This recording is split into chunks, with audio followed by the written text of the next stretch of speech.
तो हमने कल टेंसेस सीखा था कि टेंसेस के कितने टाइप्स होते हैं और हमने उसमें पर्सन सीखा था। और आज हम आगे चलेंगे, वर्ब्स का देखेंगे कि कैसे टेंसेस में वर्ब यूज़ होता है और वर्ब में जो मेन वर्ब होता है और हेल्पिंग वर्ब होता है वो कैसे टाइप होता है, ठीक है। और ऑब्जेक्ट क्या होता है उसके बारे में आज हम डिस्कस करेंगे। तो चलिए शुरू करते हैं। तो सबसे पहले हम देखते हैं कि वर्ब जो है, मैंने जैसे कल बताया था कि वर्ब जो है दो टाइप के यूज़ होते हैं सेंटेंस में। एक होता है मेन वर्ब और दूसरा है हेल्पिंग वर्ब, ठीक है। ये दो वर्ब यूज़ होते हैं। तो सबसे पहले देखते हैं कि हेल्पिंग वर्ब देखते हैं सबसे पहले। तो हमें पता है कि टेंस में हर एक टेंस के 4 टाइप्स होते हैं। तो उसके अकॉर्डिंग कैसे हेल्पिंग वर्ब होते हैं उसके हिसाब से देखते हैं। तो सबसे पहले बनाते हैं, यहाँ पे लिख देते हैं हम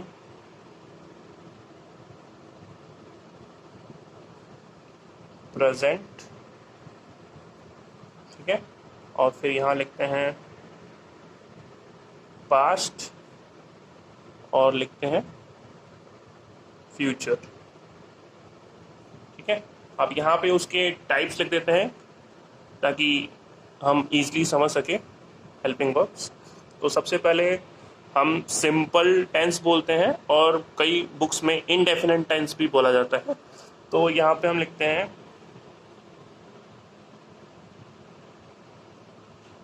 सिंपल टेंस या इनडेफिनेट भी बोल सकते हैं हम इसको।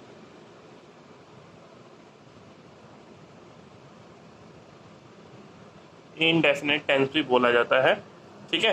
तो इसमें हेल्पिंग वर्ब प्रेजेंट टेंस में, मतलब प्रेजेंट सिंपल प्रेजेंट टेंस में कौन सा हेल्पिंग वर्ब होता है, तो इसमें सिंपली होता है डू या डज, ठीक है। तो ये helping verb simple present tense में डू या डज हेल्पिंग वर्ब हो गया। और पास्ट टेंस में इसी का क्या हो जाता है, मतलब सिंपल पास्ट में क्या हो जाता है, डिड, ठीक है। और यही अगर सिंपल फ्यूचर की बात करें तो उसमें हो जाता है विल या शैल, ठीक है, विल या शैल। तब आगे देखते हैं सिंपल प्रेजेंट टेंस के बाद आता है कंटिन्यूअस, शॉर्ट में लिख देता हूं कंटिन्यूअस टेंस। तो इस कंटिन्यूअस टेंस में मतलब प्रेजेंट कंटिन्यूअस टेंस में हेल्पिंग वर्ब क्या आ जाएगा, इज, एम और आर, ठीक है। प्रेजेंट कंटिन्यूअस टेंस में हेल्पिंग वर्ब आ जाएगा इज, एम, आर। और पास्ट कंटिन्यूअस में हेल्पिंग वर्ब क्या हो जाता है, वॉज या वर। इसको वर पढ़ते हैं, वेयर नहीं पढ़ेंगे। कुछ बच्चे वेयर पढ़ते हैं तो इसको वर पढ़ते हैं क्योंकि डब्ल्यू से स्टार्ट हुआ है और वर्क की आवाज आ रही है, ठीक है। और इसका फ्यूचर कंटिन्यूअस टेंस में क्या हो जाएगा, इस विल के संग ही बी लग जाता है, will be and shall be, ठीक है। तो आगे अगला देखते हैं। अगला होता है परफेक्ट।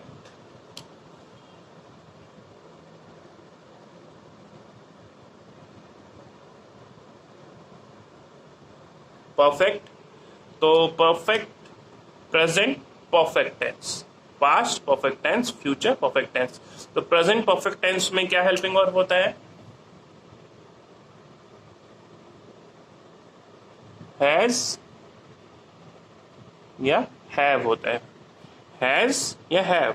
और इसका पास्ट क्या हो जाता है, मतलब पास्ट परफेक्ट में क्या हो जाएगा हेल्पिंग वर्ब, हैड, ठीक है। और फ्यूचर परफेक्ट में क्या हो जाएगा, फ्यूचर परफेक्ट में हो जाएगा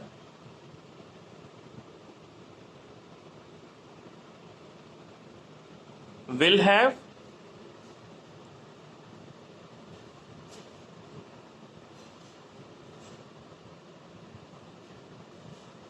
या शैल हैव। ठीक है। और अब अगर हम परफेक्ट कंटिन्यूअस टेंस की बात करते हैं, परफेक्ट कंटिन्यूअस मतलब प्रेजेंट परफेक्ट कंटिन्यूअस टेंस। ठीक है, तो इसमें क्या हो जाता है, हैज बीन और हैव बीन, और इसी का पास्ट क्या हो जाएगा, हैड बीन। अब फ्यूचर परफेक्ट कंटिन्यूअस टेंस जो लेटेस्ट इंग्लिश ग्रामर है उसके अनुसार हम नहीं मानते हैं, क्योंकि ये फ्यूचर में पॉसिबल नहीं होता है। हम ग्रामेटिकली हम पहले पढ़ा करते थे फ्यूचर परफेक्ट कंटिन्यूअस टेंस, पर अभी क्या है कि ये इस टेंस की पॉसिबिलिटी बहुत कम होती है, मतलब हम फ्यूचर में हम यूज नहीं कर पाते, मतलब ये सेंटेंस में इतना यूज नहीं होता है। तो मैं बता देता हूँ, पर ये जो लेटेस्ट इंग्लिश ग्रामर के अनुसार ये आपको नहीं मिलेगा। तो यहाँ पे क्या होगा, will have been, shell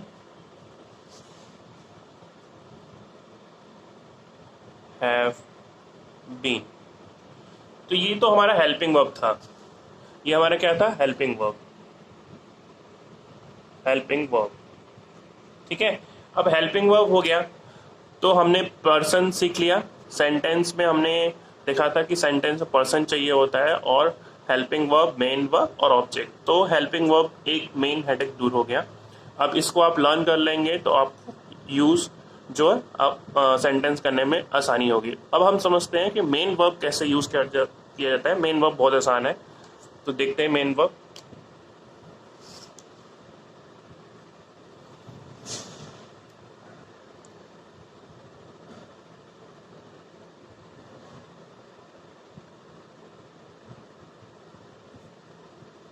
main verb इसी तरीके से इधर बनाते हैं।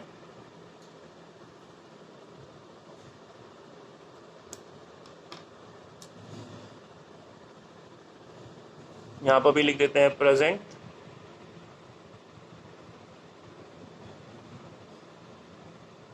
यहां पर लिख देते हैं पास्ट, यहां लिख देते हैं फ्यूचर। यहां बना देते हैं सिंपल, सिंपल बोल सकते हैं या इंडेफिनेट बोल सकते हैं। फिर यहाँ पर बना लेते हैं कंटिन्यूअस, शॉर्ट में लिख रहा हूँ क्योंकि यहाँ स्पेस नहीं है, आप समझ सकते हैं। और यहाँ परफेक्ट, और ये हो जाएगा परफेक्ट कंटिन्यूअस टेंस। ठीक है, अब इसमें देखते हैं कि कैसे टाइप होता है। तो हमें पता है कि मेन वर्ब में यहाँ पे जो वर्ब होता है, वर्ब का फर्स्ट फॉर्म लगता है। अब बुक्स पे हमें लिखा होता है प्रेजेंट पार्टिसिपल, पास्ट पार्टिसिपल, ठीक है, ऐसे करके लिखा होता है। तो हमें प्रेजेंट पार्टिसिपल जो है यानी वर्ब का फर्स्ट फॉर्म ही होता है, तो वर्ब का फर्स्ट फॉर्म बोला जाता है प्रेजेंट पार्टिसिपल को। और इसमें जो है ये वर्ब का फर्स्ट फॉर्म सिर्फ सारे पर्सन्स में लगेगा, सारे पर्सन्स में। पर जो थर्ड पर्सन है, third person, third person singular,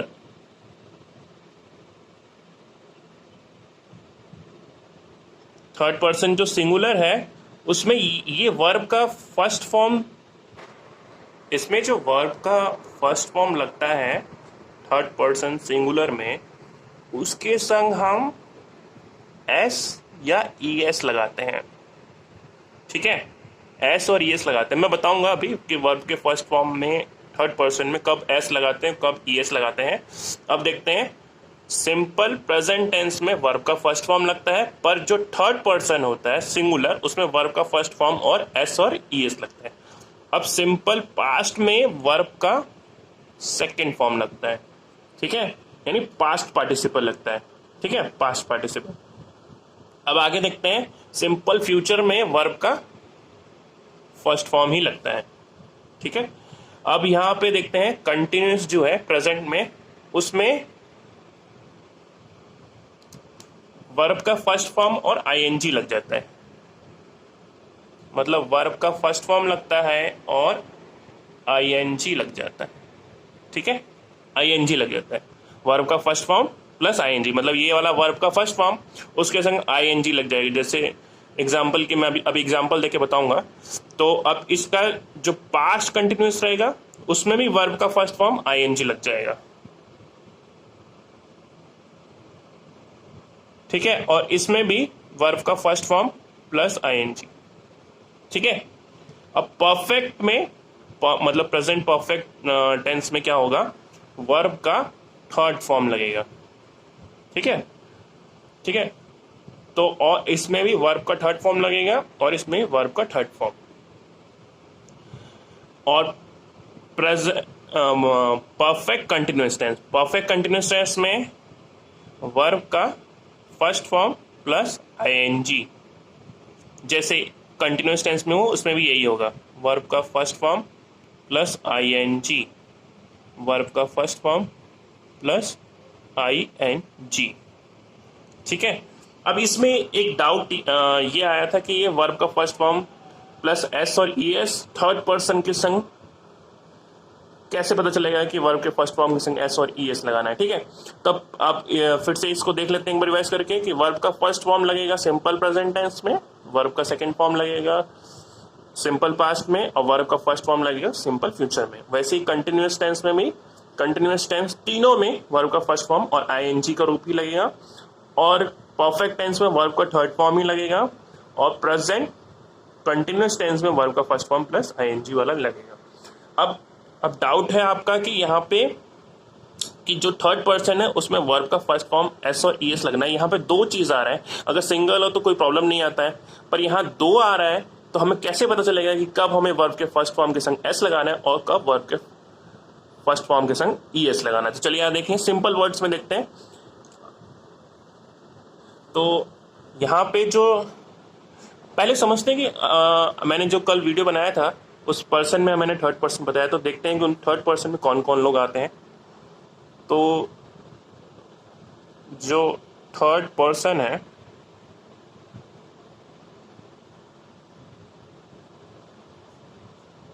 third person में मैंने कल बताया था कि ही आता है, शी आता है, इट आता है और नेम आता है। ठीक है, ये सब आते हैं। और एक चीज और मैं ये तो हो गया, इसके अलावा भी अगर वन कोई चीज होती है, वन थिंग होता है, कोई भी वन थिंग, उसके संग भी वर्ब का फर्स्ट फॉर्म एस और ईएस लगाते हैं। कोई भी एक चीज होती है। ठीक है, अब देखते हैं, अब ये वाला देखते हैं, वर्ब का फर्स्ट फॉर्म प्लस एस और ईएस वाला। तो यहां पे दो चीज हैं, वर्ब का फर्स्ट फॉर्म, तो किसके संग हम एस लगाएंगे और किसके संग ई एस लगा देंगे। ठीक है, ये समझते हैं। तो अब देखिए यहाँ पे दो चीज है, तो ना कोई तो तरीका होगा। अब मैं इसको हिंदी और इंग्लिश दोनों मिक्स करके बताता हूँ ताकि आपको और इजीली समझ में आएगा। देखो, आपने क ख ग तो पढ़ा ही होगा, ठीक है, और आ ई भी पढ़ा होगा। तो इंग्लिश में क ख ग को अगर हम प्रोनाउंस करने की कोशिश करेंगे तो कॉन्सोनेंट बोलते हैं। तो जहां पर भी वर्ड की जो होता है मतलब कॉन्सोनेंट, ये एस मतलब कॉन्सोनेंट वाले वर्ड्स के संग लगेगा और ई एस जो है वोवल वाले के संग लगेगा। अभी मैं बताता हूं कि किस तरीके से हम यूज करते हैं। तो देखिए, यहाँ पे मैं एक एग्जांपल लिखता हूँ। यहाँ पे पहले लिख देते हैं कि ये कॉन्सोनेंट के संग यूज होगा,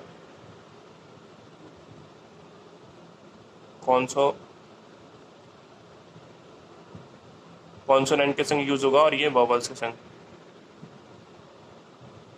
वोवल्स के संग। कॉन्सोनेंट क्या होता है, पहले यहाँ वोवल लिखते हैं, ए ई आई ओ यू, ये हमारे वोवल्स होते हैं और इनको छोड़ के जो भी वर्ड्स बचते हैं वो कॉन्सोनेंट कहलाते हैं। तो इसमें आ जाएगा बी, सी, ऐसे ही जेड तक आ जाएगा। ठीक है, जेड तक आ जाएगा। तो अब देखते हैं कि ये जो आवाज है, हमें इनकी वर्ड्स नहीं देखने, हमें इनकी जो आवाज आती है उन पे ध्यान देना है। तब हम एस लगाएंगे, और इसमें भी जब हम उनकी आवाज को पहचानेंगे तब हम ई एस लगाएंगे। एग्जाम्पल ले लेते हैं कि यहां पे एग्जाम्पल लेते हैं, सिंपल एग्जाम लेते हैं, ईट। ठीक है, अब इसमें ईट मतलब अगर हिंदी में हम प्रोनाउंस करने की कोशिश करें तो लास्ट में ट की आवाज आ रही है, ईट, ट की आवाज आ रही है। यहाँ पे मतलब कॉन्सोनेंट का मतलब मैंने अभी बताया था कि मतलब क ख ग को लेके चलते हैं। तो अगर इसमें क ख ग की आवाज आती है किसी भी शब्द के आखिरी में, जैसे इसमें ईट, ट की आवाज आ रही है, तो यहाँ पे जो थर्ड पर्सन के संग जब हम इसको यूज करेंगे तो इसमें हम एस लगा देंगे, तो ये हो जाएगा ईट्स। ठीक है, एग्जाम्पल लेते हैं, जैसे लिखते हैं, एक एग्जाम्पल लिखते हैं,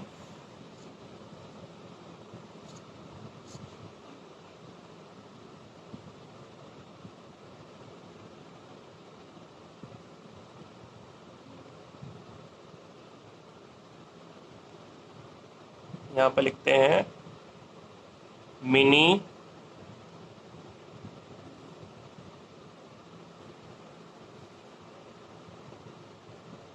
प्लेस, मीनिंग खेलती है। तो यहाँ पे प्ले होना चाहिए क्योंकि प्ले जो है वर्ब का फर्स्ट फॉर्म है और इसके संग हमने एस लगा दिए हैं। ठीक है, तो यहाँ पे एस लगाने क्यों लगाया मैंने एस, क्योंकि यहाँ पे आखिरी में क ख ग का य आवाज आ रहा है या कॉन्सोनेंट का आवाज आ रहा है, प्लेज य की आवाज आ रही है, तो यहाँ हमने एस लगा दिया। ठीक है, अब हम देखते हैं यहाँ पे वोवल्स में, देखते हैं वोवल्स में मैंने बोला कि ये जो वर्ड्स हैं इनकी आवाज आनी चाहिए, यानी अगर हम हिंदी में देखें तो आ ई जो की आवाज आती है ना, आ ई ऐसे आवाज आनी चाहिए, तो हम ई एस लगाएंगे। एग्जाम्पल लेते हैं, गो, इसको हम प्रोनाउंस करेंगे गो, लास्ट में अ की आवाज आ रही है तो इसके संग क्या लगेगा, ई एस, ये हो जाएगा गोस। ठीक है, अब एग्जाम्पल लेते हैं,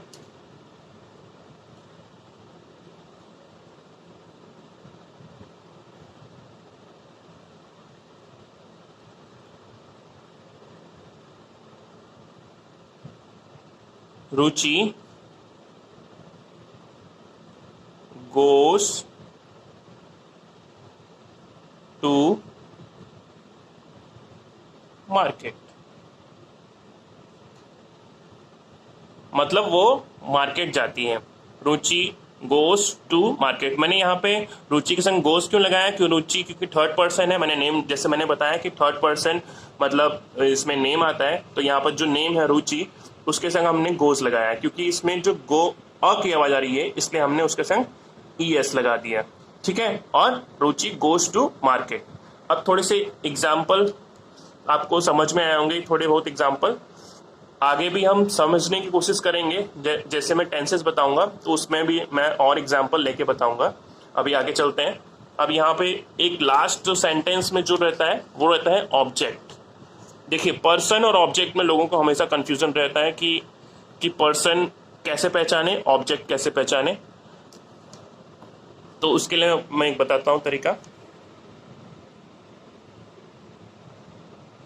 ऑब्जेक्ट, देखिए, हाँ, ऑब्जेक्ट मतलब यहाँ पे कोई भी सेंटेंस बनाते हैं तो उस पे हम जो काम करने वाला होता है, मतलब जिसको हम बोलते हैं जो क्रिया को संपन्न करने वाला होता है, मतलब the person who do work, वो तो डूअर हो गया, मतलब वो काम करने वाला कर्ता हो गया, पर जिस पे काम हो रहा है वही ऑब्जेक्ट होता है।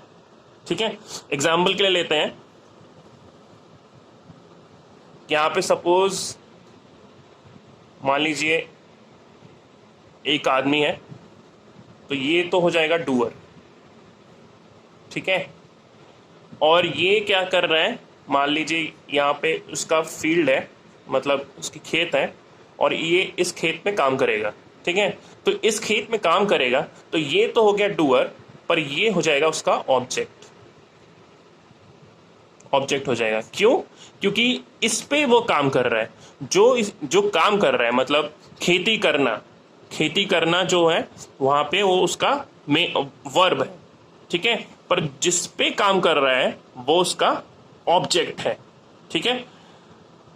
तो आज के वीडियो में बस इतना ही। कल हम आगे चलेंगे, टेंसेस के टाइप्स में सीखेंगे कि टेंसेस के कितने टाइप्स होते हैं और टेंस कौन सा टेंस कैसे अप्लाई करना है। Thank you.